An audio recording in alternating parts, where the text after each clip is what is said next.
حدثنا إسماعيل قال حدثني مالك عن ابن شهاب عن حميد بن عبد الرحمن عن أبي هريرة أن رسول الله صلى الله عليه وسلم قال: من قام رمضان إيمانا واحتسابا غفر له ما تقدم من ذنبه।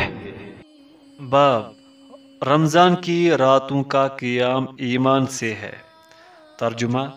हमसे इस्माइल ने बयान किया, उन्होंने कहा कि मुझसे इमाम मालिक रहमहुल्लाह ने बयान किया, उन्होंने इब्न शिहाब से नकल किया, उन्होंने हुमैद बिन अब्दुर्रहमान से, उन्होंने अबू हुरैरा रज़ियल्लाहु अन्हु से कि हज़रत सल्लल्लाहु अलैहि वसल्लम ने फरमाया, जो कोई रमज़ान में रातों को ईमान रखकर और सवाब के लिए इबादत करे, इसके अगले गुनाह बख्श दिए जाते हैं।